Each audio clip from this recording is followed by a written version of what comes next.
It's time to ride the funk train. You are with Funkmaster V, and we are talking about all things Atari 7800. And that includes this thing that we got to get into today. Sometimes we got to get into the nitty-gritty weird stuff. And today we're looking at a multicart from Europe. And the author of this multicart, there's two of them, a guy named Kerry, who I've never heard of before, and a guy named Gambler 172. And let's just say for the last 20 years on my website, Atari7800forever.com, I haven't been the nicest to Gambler. I should have been. He loves the system. He keeps making weird things like the ET book cart and the Travie cart and all that stuff. And he actually put my name in one of his programs, and I do appreciate that. But today we're looking at Falling Leaves. Yes, Falling Leaves sounds like the sad ballad-ridden album from a southern rock drummer who finally got away from the obnoxious guitar player and vocalist. But he's calling this 9-game multicart Falling Leaves. And oh, hello. You could have purchased these in one of two fashions. A pirate, which I've heard is being disintegrated on its way to America because of the shipping over there is so terrible that the hat's falling to pieces.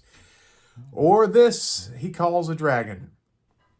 It looks more like a kitty cat or a bat, but he calls it a dragon. And this is a game where you can push these buttons up and down to sift through 9 different programs from Gambler, Kerry, and possibly other people. I can't really even tell. Without further ado, which is a word I think he uses in one of his games. Let's get into Falling Leaves.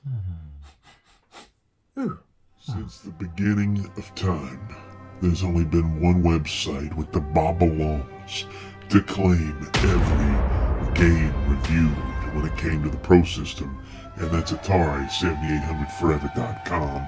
But now it's time to get on that YouTube trip, babies. And who am I? I'm Funkmaster V, musician, ghost hunter, hat flipper, pro wrestler, comedian, actor, filmmaker, and I'm going to take you on a whirlwind tour of all things cool about Atari and the Atari 7800 with a podcast, news, even new crap. Baby, are you ready to get your groove on? Because it's about to get funky up in here. Okay, well, with this cart, you've got to sift through these programs with these little buttons here. You can't just stick this in and select different games. You've got to, sift through these, and there is an instruction book that's pretty hefty, and it comes with a moon, that's got felt that can fall off. I mean, this is a weird package. The instruction book, it's not the greatest materials in the world, but it gives you the guide of most of the games. The first game is called Easter. Doesn't that sound fun? I'm telling you, this starts off on this is a weird package of games. Easter is a solitaire game that's centered around little chicks, little, not hot girls with the boobs and the butts. That would have been nice, but little chicks, like little peeps. And the game is a functioning game of solitaire, and it's got a song that's pretty impressive with a TIA chip, the TIA chip, but it sounds like the song that Homer Simpson sings called Spanish Flea. There was a little Spanish flea, a record star, he thought he'd be. And a couple times around the deck, that's going to annoy you to no end. It's a functioning game with an amazing title screen of a bunch of chickens who are freshly hatched playing cards, which is doesn't make sense because solitaire is a one-person game or a one-chicken game.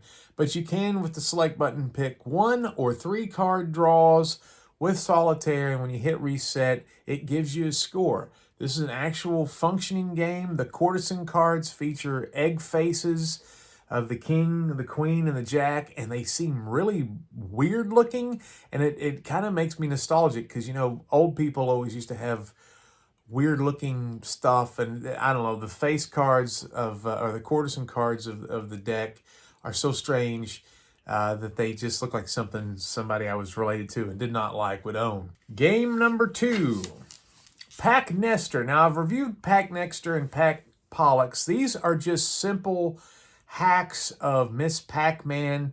And this has something to do with a comic strip either over in Germany or France. I'm not sure. If you're an American, you have no idea who these characters are. But this is basically a Pac-Man hack. He does change the mazes. I don't think he does any favors by changing the mazes. There are pellets that go through kind of like the ghost box, you know, where the ghosts live. There are tunnels that are like very wide, and you can, you know, these are things that I think everybody was like, this would be a good idea. Like if there's a big clump of power pellets and you don't have maze walls, it sounds like a good idea, but when you're playing the game, it's kind of irritating. But I will tell you this, it is based on Miss Pac-Man, and even though I'm not a huge fan of Pac-Nexter or Pac-Pollux, there are new mazes, and I did play it for about 20 minutes this morning trying to get a high score, and there's some value to that. Star Wars 7800, or it's also known as Star Wars X. This is a simple graphic hack of Xevious. Again, this says this is a EJAG Fest 2024 version of the game. I'm not sure what is different than the cartridges I purchased, but that's what I got. It's got a Star Destroyer on it, and they called that Star Wars X in some places. But the coolest thing about buying that loose cartridge, you don't get this with Falling Leaves, is that sweet-ass Darth Vader patch that Gambler commissioned. It's so cool.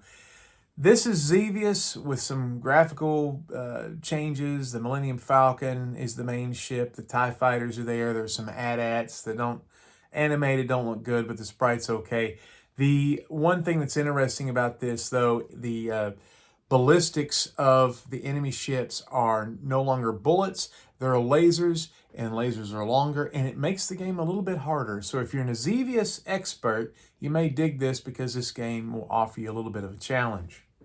The next game on the list is Drunk Witch. Now, this is the most interesting title in the group. This is got some pretty good graphics here of Elvira with her boobies out, and everybody can get down with this. But this is our girl, Elvira, the monster movie queen, and we are trying to make her drinks, or she's a bartender. I don't know. There's something about a blog. I'm not sure what's going on, but since I'm not a drinker, trying to come up with what makes a gin martini is a little stressful, and I'm not very good at this game, and I can't really figure out the scoring. You're trying to get bloggers to follow you as you make drinks with your boobs out, I guess. And if you make a drink so disgusting she turns purple and pukes, it wouldn't justify a full cart release. But I think with the graphics and the gameplay, I think this is something that's actually pretty interesting. The next three games are text adventures, and you know that I hate text adventures if you've been around me very long. However, the first two, one's called Adventureland, and the other one is called Pirates Cove. They have graphics, like DOS graphics, like, you know, keyboard graphics, which I think it's pretty good, and the music is pretty good. And there's a lot of, with at least the first two text adventures, there is a lot of interesting scenarios and commands like sink, eat, read, run, scream, yell, bite, fight, pick up. It just keeps going on, and there's even like modifiers after those selections. So it gets pretty intense on what you can do in this game. I understand this is a port of an older computer game, and from what I can tell with the music and everything, and again, I can't play these for very long because they drive me crazy, these seem like two pretty good text adventures. The third, Merlane, which is a creation of Gambler, doesn't have the graphics of the first two, does not have any music. The story is convoluted again. It's like all his friends, and there's inside jokes galore that I don't get. Gambler's first language is not English, so, you know, we're struggling with some of the dialogue, and you're basically reduced from going north, south, east, west as your main deciders on each screen. It's like a choose your own adventure. It doesn't last very long, but this is definitely the worst of the three. My bad, there's only 8 games in this. I thought there were 9. And the last one is another strange one. It's as strange as Drunk Witch, the mixology Elvira game. This is called Election. It's a 2-player breakout game where 2 people play simultaneously and it's a ball and bat game like Breakout, and you try to score the most points. And for some reason, he conflated politics with this, where you're two politicians bouncing a ball at a wall, or maybe you're deflecting things being thrown at you. I'm not sure. These work with the paddle controllers, and the physics of the game are good. This is a decent version of Breakout, but you can't play one player, and eventually some strange things start to happen as you're playing the game, where the game kind of stops to let the other character catch up, or I'm not sure. It just stops kind of halfway and takes one player out as the other player tries to catch up. I'm not sure what happens. What I did with this game is I actually got the Ed Ladden Super 7800 twin stick that people use for Robotron, and I controlled both paddles at once, which seemed to work pretty well because I was wanting to clear off the board to see if there was another board, but actually it's just a one-screen affair to determine who wins, the left or the right. And I guess that's where the politics comes in, because he says the politics are broken up in left and right, and there's a left and right paddle. I get it now as I'm doing the review. I still don't know if it's a good idea. So, folks, there you have it. Falling Leaves by Carrie and Gambler, and maybe a couple other people did the text adventures. And I gotta say, if I'm judging it on the whole, in fact, that feels like that's about to come apart right there. Shit.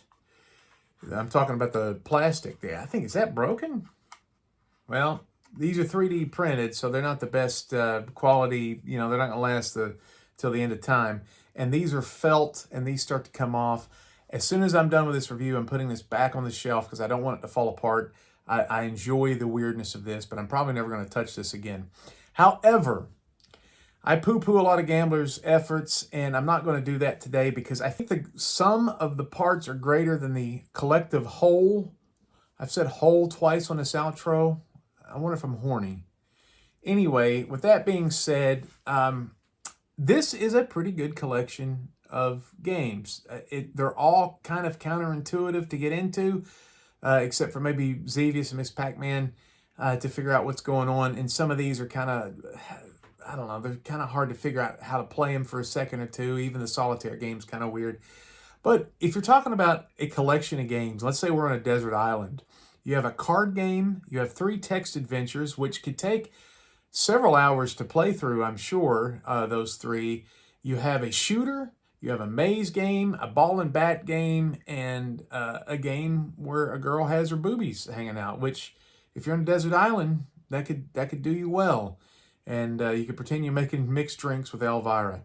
On these scales that I have, which are like weird games, hacks, prototypes, unfinished prototypes, book carts, I rate these things on a 3-score scale. It's either a dud, a curious oddity, or must have. I'm going to rate this multicart from Gambler and Carrie on The Wayward Son a must-have. Congratulations, Gambler. I gave you the top score on a game that, you know, this is a collection of stuff that you've compiled over your life. I think you should be proud of it. There is some good stuff in here. So if you're a collector and you like odd stuff in your collection, you're not going to get anything odder than Falling Leaves. Pick it up if you can. Get the dragon version, because I heard the pirate is worse for wear. It looks like Moby Dick got a hold of him. Poor old Ishmael.